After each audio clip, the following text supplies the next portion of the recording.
You just condemned Israel for killing civilians, and you won't condemn Hamas for killing civilians. How many times you have interviewed Israeli officials, Louise? Hundreds of times. Hundreds of times. How many times Israel have committed war crimes right live on your own cameras? Do you start by asking them to condemn themselves? Have you? You don't. You don't. No, I'll answer that question. You don't. You know why I refuse to answer this question? Because I refuse the premise of it. Because at the very heart of it is misrepresentation of the whole thing.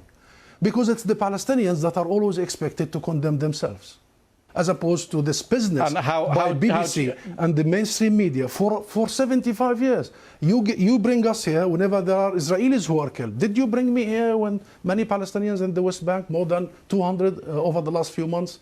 Do you invite me when there is such Israeli provocations in Jerusalem and elsewhere?